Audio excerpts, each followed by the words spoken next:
block of code, and then you can start using their platform.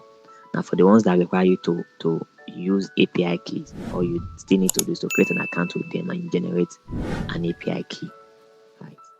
So that's how that works. Now, that being said, the first block of code, or the first mini project, I will just I have 1, 2, 3, 4. I have about 2 or 3 others I have not opened, but let's start with this one that I would want us to just execute to start. Is a GitHub user finder, right? Now, how does this one work? The way it works is we want to develop a mini app, right, and integrate the GitHub API that would help us to be able to search for a particular GitHub user.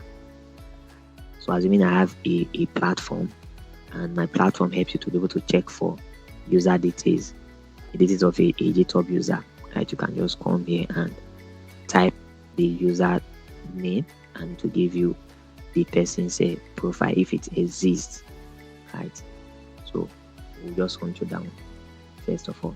Now I may not be able to go through the CSS code that is attached to it. CSS code is just for styling, right? So what we'll just look at is the HTML code and the JavaScript code, right? Those are the 2 things we will just look at.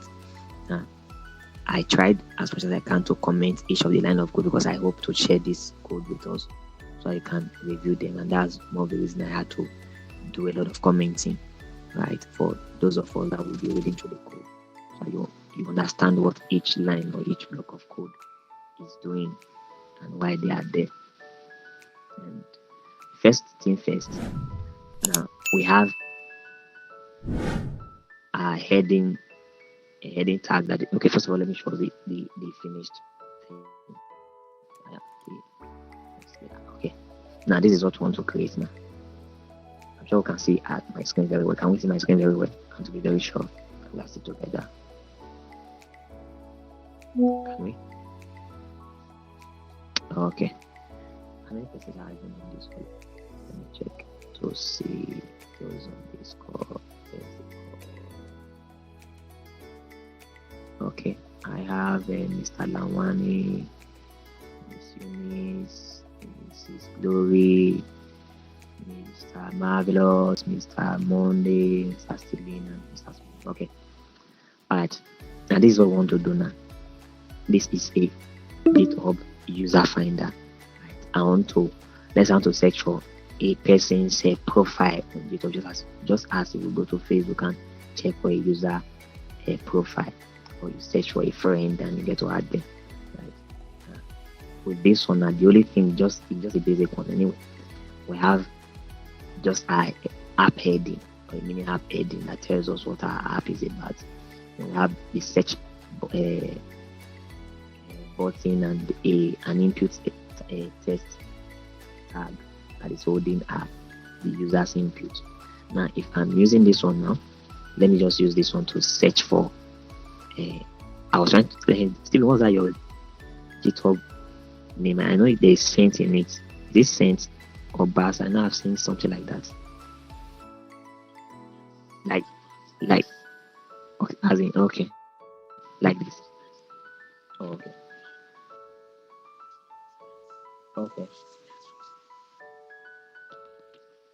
Why is it not snake that entered your mind? It's not called sandwich, it's not called something else. Okay, awesome. You see this now? It's able to display Steven's profile. You could just see an highlight of his profile. You could click on the link to go see his full profile on GitHub. Now, this is mine. I don't have anything on GitHub like that. Now, this is mine. There's no bio on my own. Like you could see something like this. Now, so this is what we want to do. Right now, in doing this now. So the first thing first in our app here is our mini app here is the GitHub. So I say the GitHub is the mini app username or the mini app name. and the meaning happening is just this, a GitHub user friend. It can be anything, right? And I chose to use H1 to hold that. You can use any of the heading tag, or any. You can even decide to use a paragraph tag to hold it. So by now we shouldn't be having such basic issues, right? You can use any tag to hold it. All you need to do is to style it to fit what you want, right? And the next thing we have there is our input test feed, which is this, right? And this is our input test feed. For those of us that may be looking at this input test feed that it looks long, the only additional thing here now that is making it long is the fact that there is an ID, right? An ID attribute and a placeholder attribute. Right? That's it. Finish. That's the only thing that is making it long. Right? Over that, I'm sure you're familiar with. Then next thing we need there is a search button, right? A search button, and this is our search button, which is this with an ID called search btn. And here's the value. You can use search, you can use anything you want to use as your value. You can use find, you can use anything, just your own choice. Right. Now, I have a paragraph element here with an ID error.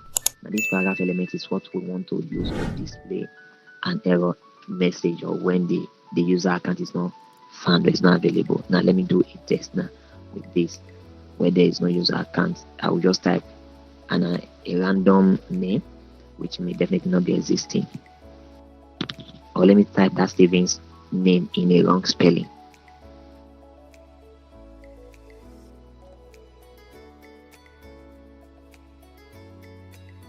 See this now. See this error message. GitHub user not found. Right, that is what we want to keep in this paragraph, right? So we just have the paragraph declared. So I'm using the word declared like that, and then we just imputed the elements here without any value. Right? No, not value now, without any content inside. Right? If I use value, you should still understand. Right?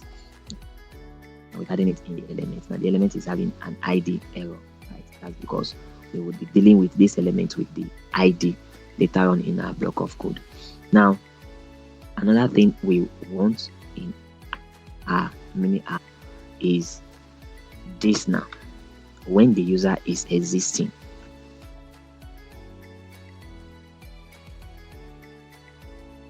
okay. Oh, I think I got the spelling wrong.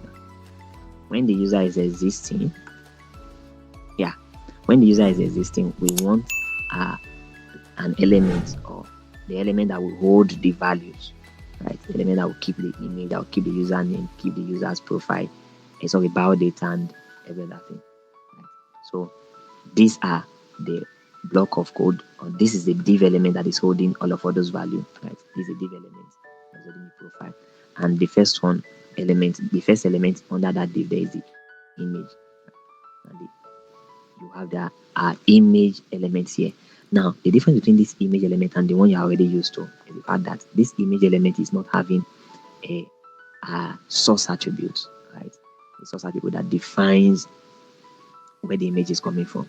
This time around, we are fetching the image through an API from an existing source, so we don't need the source attribute to embed the image. And now, we really don't know where the image is stored in the server, right? Or in where we are fetching it from. So we cannot now say it is in HTTPS www.facebook.com or whatever. Right? We can't say. So we are just declaring an empty image element. So forget about this. See this now, this is what we have, an empty image element. What I have here now is an ID attribute. We need the ID attribute later on in our JavaScript, so that we can use the JavaScript API to fetch for the image element, right?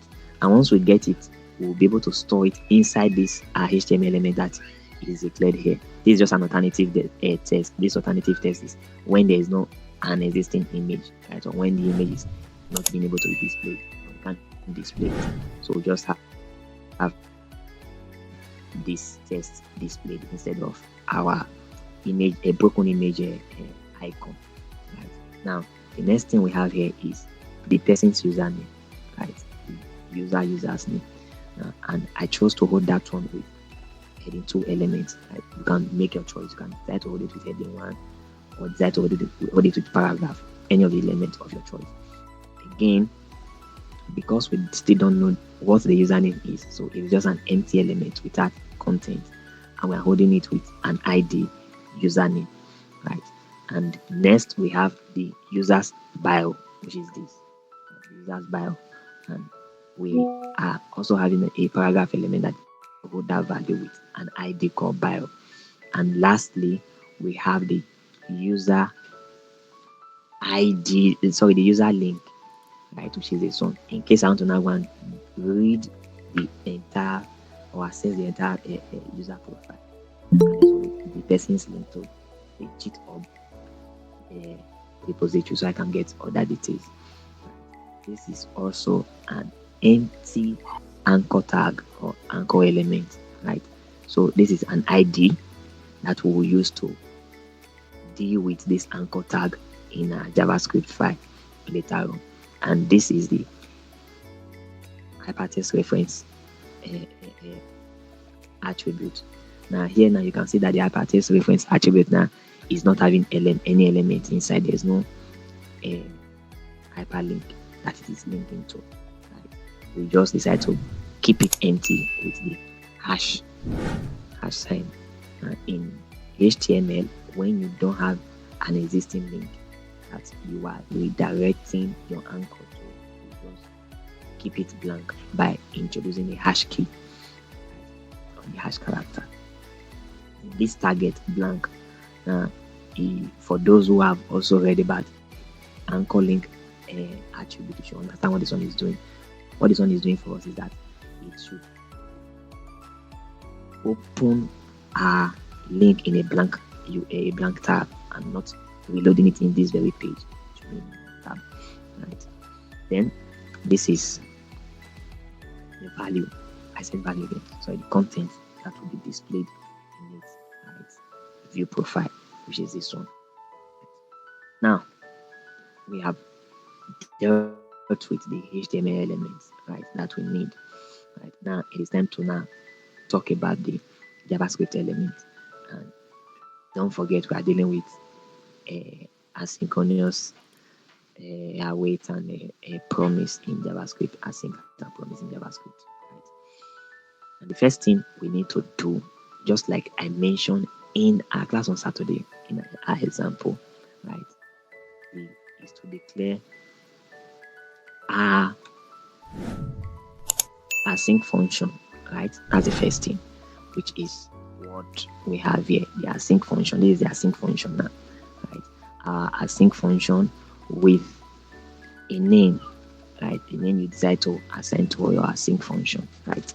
Now we are going to now pass into the async function this argument. Now what are we passing into it now? The username, right? This username, this one will hold the value that we'll be searching for, the user's value that we'll be searching for using our GitHub API. Now again, we also need a variable that will hold the GitHub API, where we are getting the information from, the user's information from the API URL. I mentioned to us earlier that some APIs use API keys, while some you just use their URL. You don't need the API key.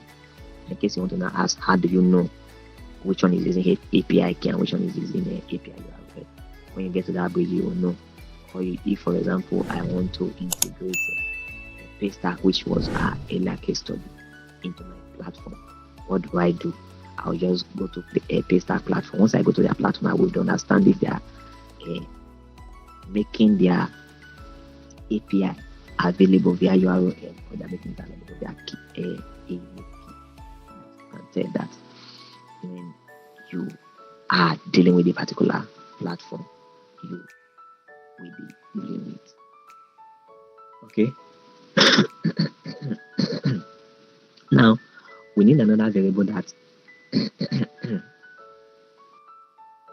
that would hold our Yes.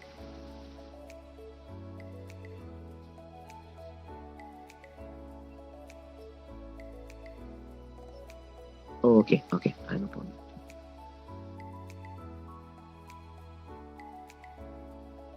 Don't use paystack or to process their payment. Right. I think at the beginning, at the earlier time, I can recall very well they were using paystack, but later they developed their own software that they now use for payment processing. And I also now use the paystack as an example, assuming that I'm building an e-commerce and I want to be able to process payment in my e-commerce platform. And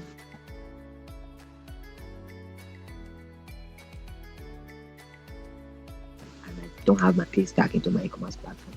I just need to go to that platform, create an account, and put that documentation and know how they integrate their own APIs if they will require me to generate an API key using the user ID right on the platform, or I could just copy a URL from the platform and integrate the API key, and we're going to test or run through both approach and see how they work. And currently, please who have that background noise.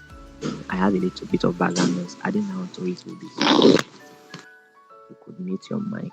Let me look for who is doing that. Please mute your mic. I can't really find who is doing that. I'll just try to mute your mic.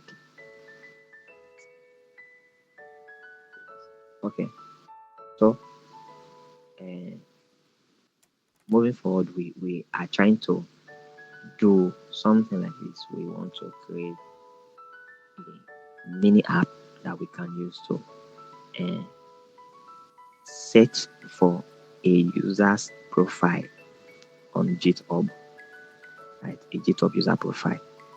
And for us to be able to access the GitHub platform using our own platform, we need to now integrate or connect GitHub to our platform using their API. For GitHub, you don't need an API key. You just need the API URL.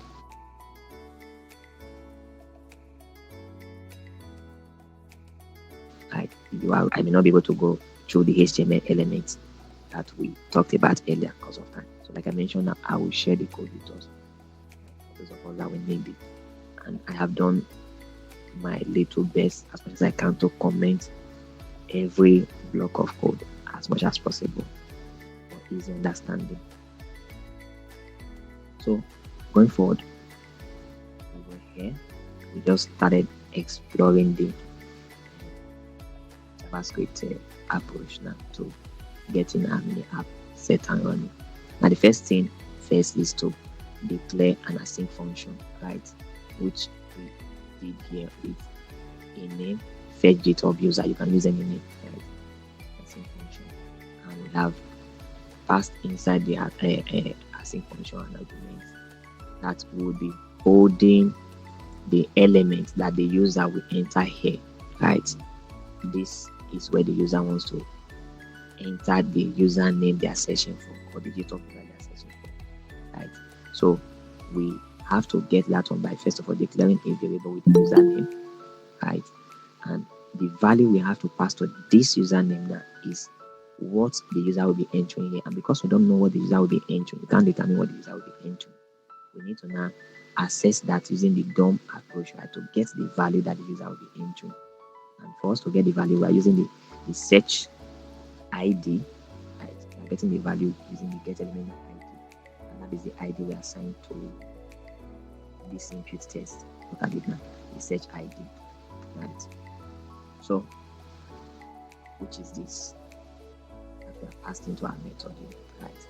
And we want to get the session, right? Append the value method to get the value keyword rather to get what the user will be imputing.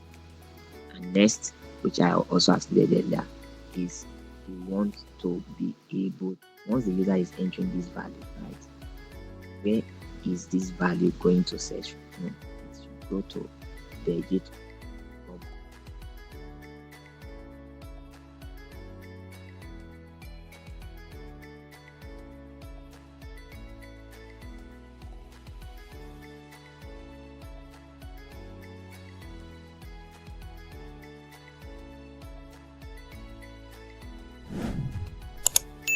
Let's type integrate GitHub user API, or an API that can help me search for you. GitHub user.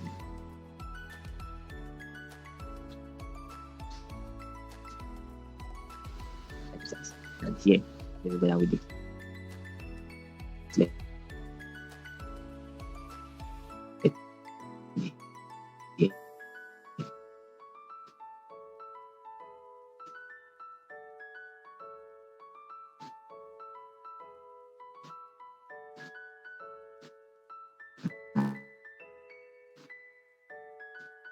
end blank. Oh, okay. Now, the dollar sign, what happened or why we have to include the dollar sign there is it is still a variable, right? It's almost like using a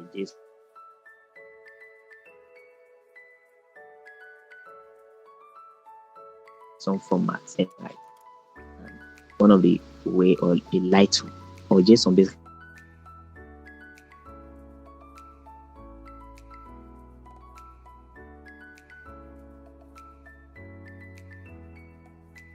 is a light. The dollar sign there does not change the fact that it is we are still dealing with that particular variable we declared there. It's just to store it.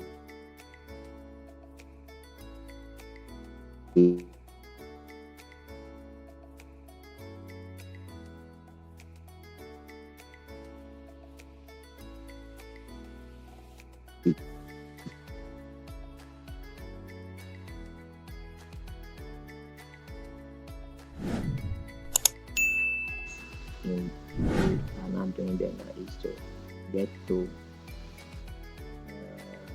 fetch our data, right? We want to now fetch our data, get the data that we want to get from. Am I still audible enough?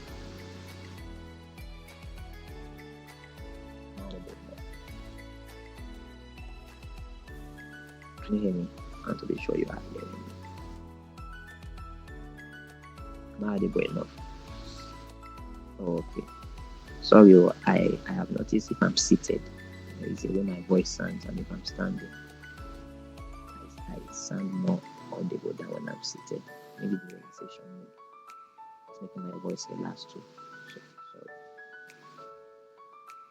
Okay, let's continue.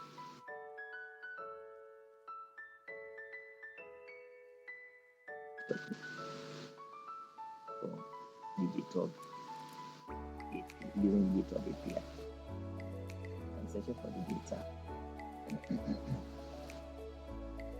In the variable that's good.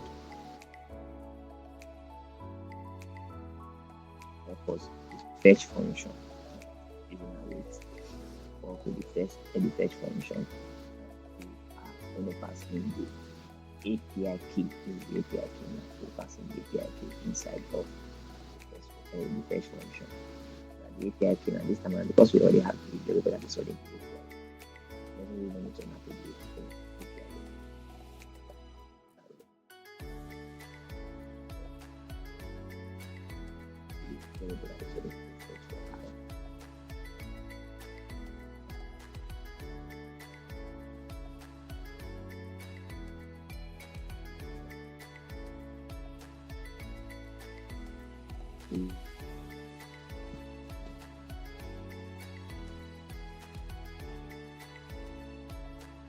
That I'm looking at. Oh my. Stand up. If I stand up now, I will be bending to be looking at my laptop screen.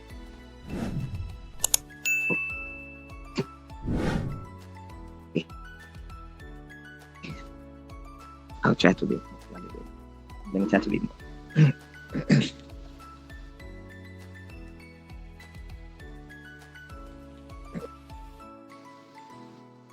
Is it better now?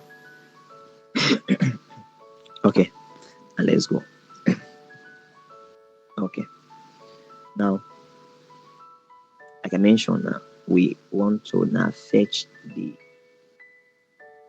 value, right, from the API source we are using.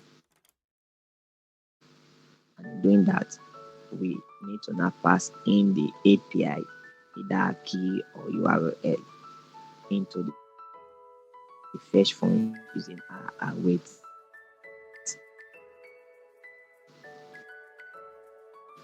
This, right, this is our wait, where we check for if the value is positive, right? If it is true or not, which is this part of the code that we talked about on Saturday. That is, yeah, yes. When our promise is true or false, right? The resolve and the reject. Right? So that's what we are doing here now. So for us to know if our promise or what we are checking for is positive, we want to check if it is positive, we need to introduce it. If the response is okay, that's if this exclamation mark, now let me just explain this so because people ask me what is this exclamation mark. Exclamation mark is one of the operators in JavaScript, just as you have the positive, negative implication and the likes, right? What the exclamation does it is used to check for negative.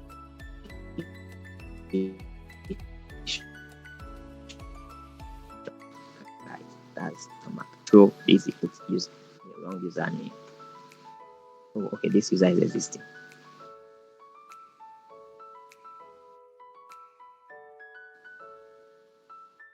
Okay, yes now. So it was an error message of user not found when the user is not in existence. Shall not that high.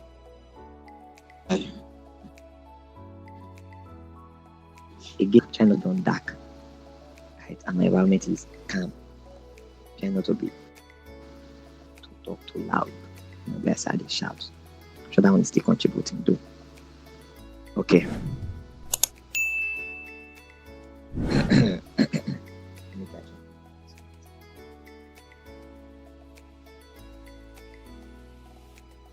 Okay. Now, the next statement by JSON earlier, I mentioned that JSON is a that we can use to store or transport data or information. Sorry, data, not information. Transfer data through APIs, right? The lightweight format. JSON is simply an acronym for JavaScript Object Notation. JavaScript Object Notation, right? So what we want to do now is we want to convert our value to this format that APIs easily understands and integrates with or works with, right? So in doing that, we just have to pass in our value, all of these values now, right? Pass in the response. So our JSON method, once we assign it to or append it to our JSON method, we are simply doing with this one now, we are converting this value now to JSON so that our API can easily transfer those data, interpret them, and work with them quickly. Right. Now, once our API fetch the data, or it has checked at this point, like I mentioned, it's to check if the value, right, that we are searching for is not in existence, right? That's where this error will come out from. And when the value is correct, like what we are searching for is existing, so to convert it to the JSON format, right? And then update our document element, which is which is this. These are our document elements now that we declared earlier, which I explained earlier. Now update these are document elements, right, with all of those information. Back from here, this is it here.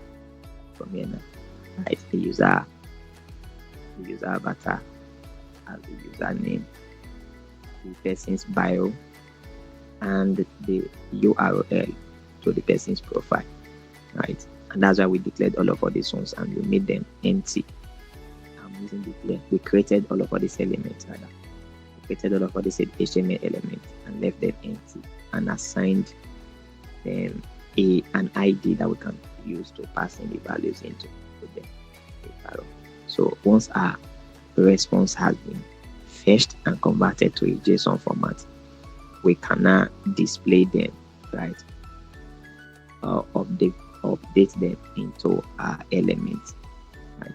Now, you already know what this one means. Get element by ID for avatar. So it will get this one and pass in the value, right? So stores the value here, stores it in here, stores this one here, store this one, right? Store this one.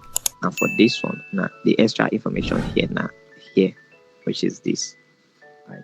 When there is no bio available, and cannot see a user bio, it will just have to display no bio available. Now we can see this one exemplified here now.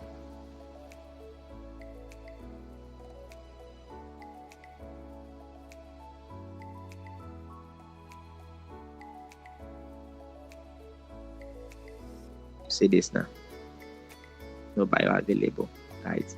That's what we are doing there. So when there's no bio, to tell us that no bio available, right? Then once we store them in our document element, right, we get them with we get the value with our API. Yeah, check when the information is not correct or is not in existence at this point, then convert our response to a JSON file. So that's what our API can easily interact with. Right? Then store those information, right, in our elements, in our document elements. Store them in our elements, and then display them for the user to see. This one is just a CSS style that was appended to the display profile, right? So we are not displaying them with a CSS style display.doc. This one is just a format for CSS. When we talk about we talk about this one, so we dealt with document, we treated DOM, right? We did all of this also. You should understand that one. That's just a part of that one. So we are not displaying. First of all, we are displaying our profile. This is how we display our profile. Then this is how we display the error elements, right? And this is how we display now this here. Now the error element we will display using the inner test. Here it is vacant because we want to fetch the error using the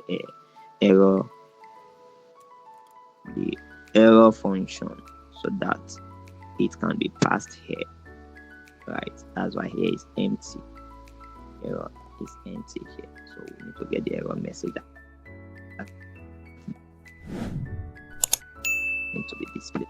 And when the error message is fetched, depends on the error message, it can either be that the user is not found, or maybe it is not in existence, like none, right? And finally, we can add our event listener. This event listener is just for our button, right? That's what this one does. event listener helps us to now execute the final as at the click of on this button, right, to execute what has happened in the background. So can I use the event listener to finally not display them for the general public to see? So this is how basically we can get to use what we talked about on Saturday in executing a user profile, or displaying a user profile from a GitHub library.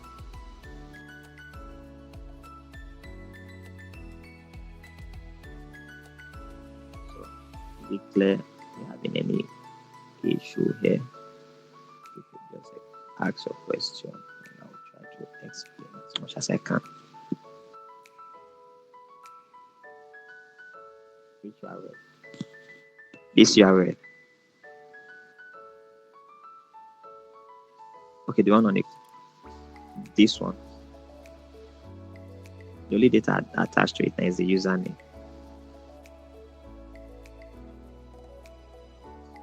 No. It's opening the. Actually, it's open the source code. See source code. Okay, this is the data you want to see.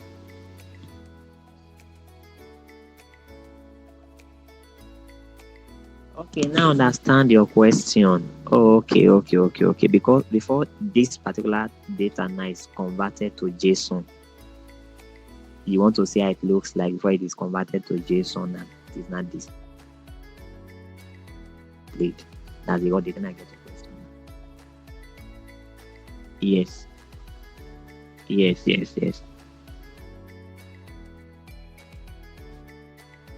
Yes, I get.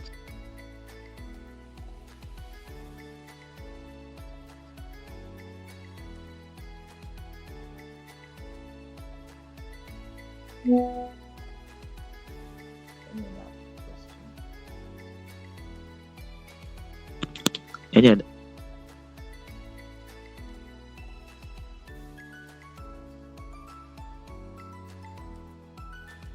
Yes.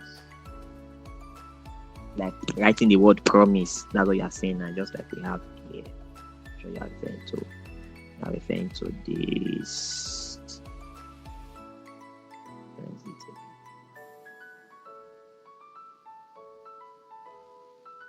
Like this promise function.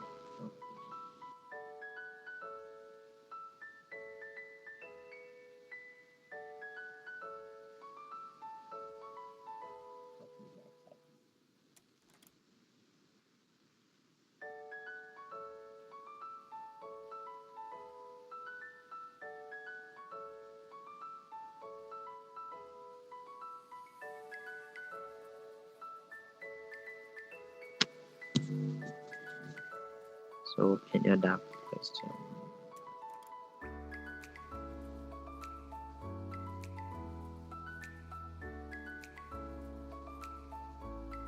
Let's play on show one then.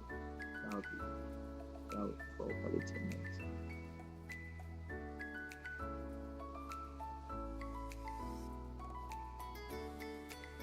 Okay, let's do this.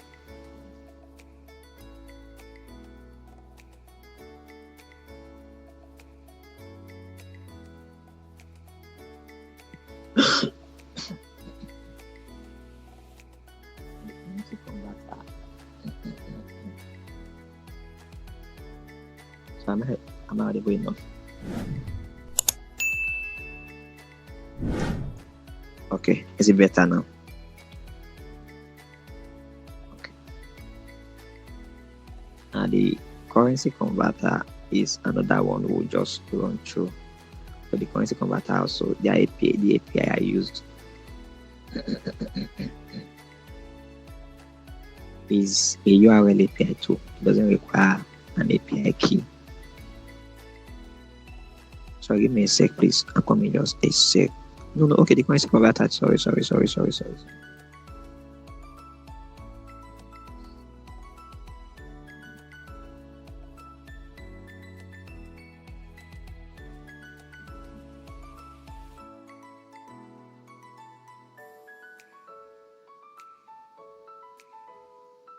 Okay, this is not the one that has left key.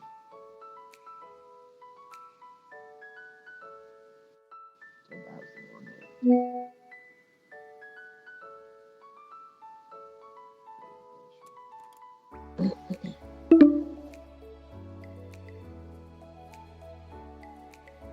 Okay, this one doesn't have the key.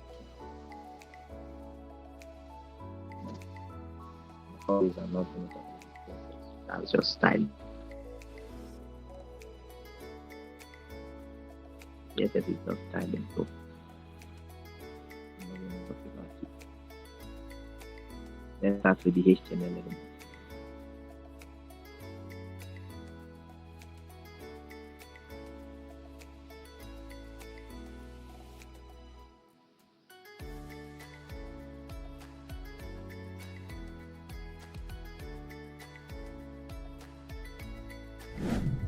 Okay. Now, because this is how a basic interface for that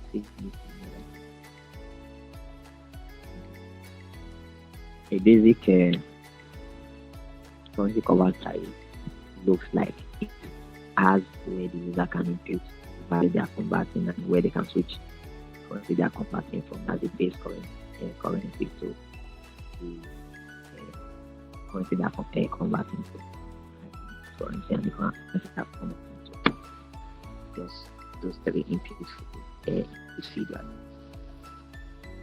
So this here where you can choose the currency you are converting from and where you can choose the currency you are converting to.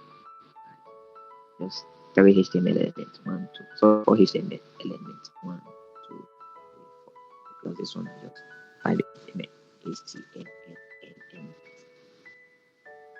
Now, these are HTML elements like we did earlier. Right? The HTML element definitely will not be having, or we can input as much value as we want to input here. As currency we want to convert from, and as much currency we want to convert.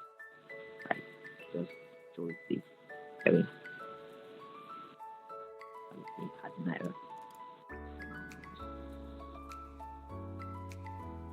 That's just job done.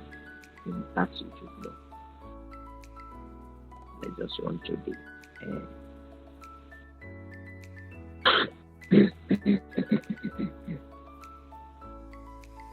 JavaScript code. The JavaScript code. Right. So what we want to do, first of all, we want to be able to fetch our exchange rate from the API key. I want to be able to perform basic currency conversion based on whatever the user is inputting. I want to be able to display what has been converted, like the result. Now, in doing that, the first thing we needed to do, I needed to do, was to first of all impute our API, where we are getting this information from.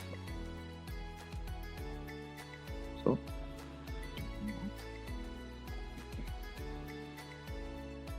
we have the API URL, not key, the API URL, which is API.exchange API.com / version of the API, which is assigned to a variable called API URL.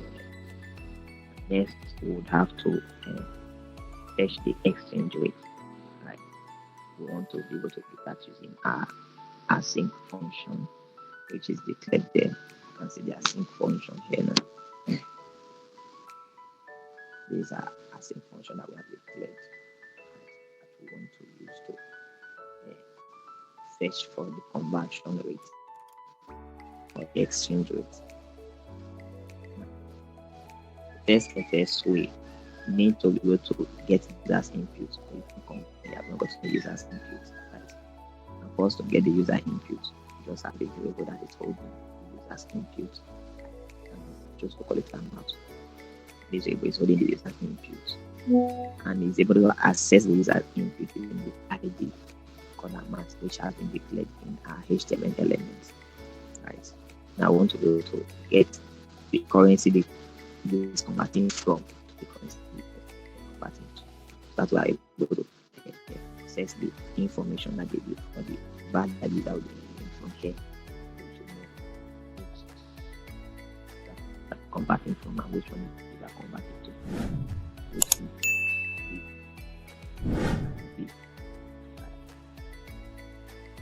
and you're doing that.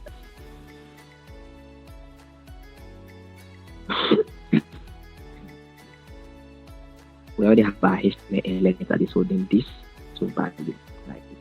For those of that, this is a drop down element. This is a drop down element. So those value and it's having an ID from, and this is a drop down element that is holding the other value like that we are converting to having an ID to. So that's why we have this from currency and to currency dot value, and is to get the value that the user is entering into this select drop down menu or drop down. So then, just like we did with the what's it called now?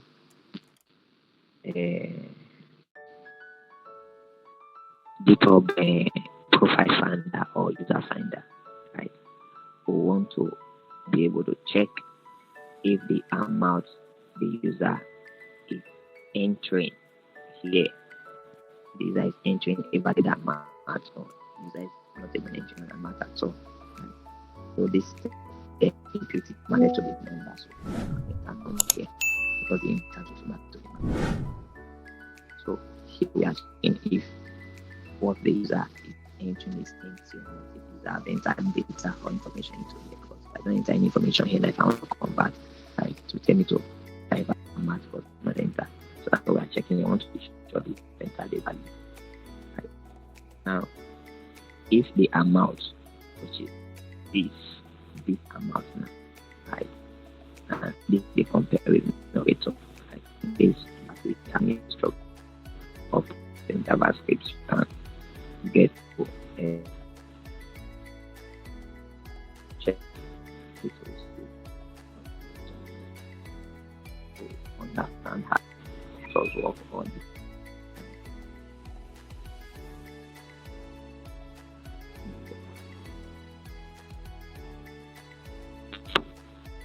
Okay, sorry.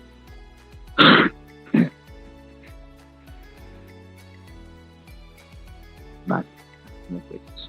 I'll show you.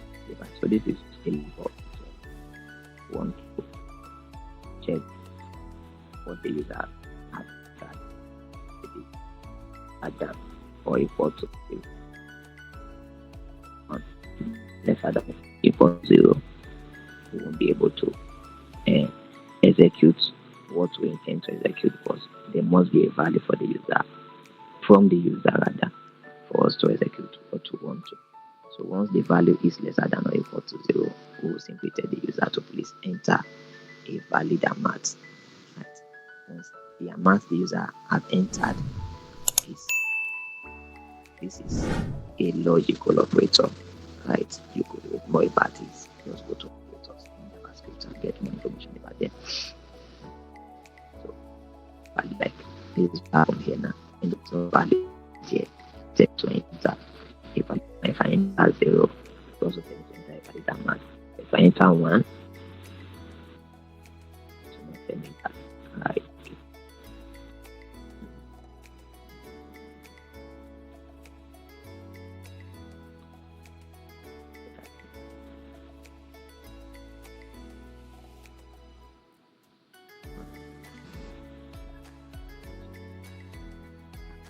You see that if I say when this is less than equal to 1, it means 1 will not consider a value there for operation. It will have to tell me to enter to enter a valid amount. See that now. So I have to set it to 0 because the user can choose to want to convert from the 1 to $2. Okay. Now, like we also did for what's it called now? Digital mini app. We want to fetch for the exchange rate, right, of the selected currency or the base currency, the currency that the user have entered. We want to check for the exchange rate. And for us to get the exchange rate, we need to append API URL, right? API URL, which is holding the API URL address, right? To check for the value that the user have entered from the base currency, which is the from currency. As the first currency, this is the from currency, and this is the to currency, right? So the value the user is entering here, the API would check for the exchange rate to know what is the rate of that currency, right, to the other currency. And once the API checks for the value, right, waits and converts, just like we did earlier, convert the response to a JSON file, right, a JSON file, so that the data is readable both by human and by machine. That's another function of or another reason why we use JSON file. Like the questions they been asked the other time now. You see the final output, you could see that the information was kind of rough and plenty. It is train you humanly to read. So the essence of this JSON conversion is so that it is converted to a format that human can easily read. Right? You don't have to get that raw data. The better one to do that. JSON file is converting into a finished data that's acting as information. So we'll convert to a JSON file. Right? And once we convert to a JSON file, that's the value, the exchange rate of the base currency. Now we need to now also get the exchange rate of the currency we are converting to. Once we get those exchange rates, we will now do what? Carry out our calculation. And all we need to just do now is to calculate the amount. That's what the user have entered. This amount now is what the user have entered, right? Times the rate. This is the rate. Coding the rate is the rate. The rate is the rate of the currency that we are converting to as the base currency. So the amount for the user have entered times the rate, right? And we are appending it to .fist method. .fist method. Then we would now decide to display the result of. Am I still audible? Here is true. Am I still audible?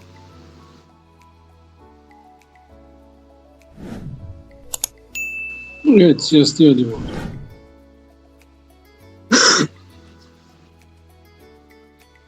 Okay. Right. So we would have to now display our results using the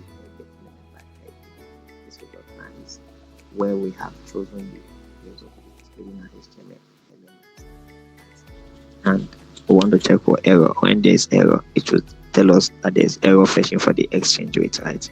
And that we can do with the error function, right? It's just the error function that we have assigned there to check for the error, right? And then we can display our results when the user clicks on the convert button to get our results. Right? So we'll do this now. I'll click on convert. It's able to convert the currency for us from one to another, basically. So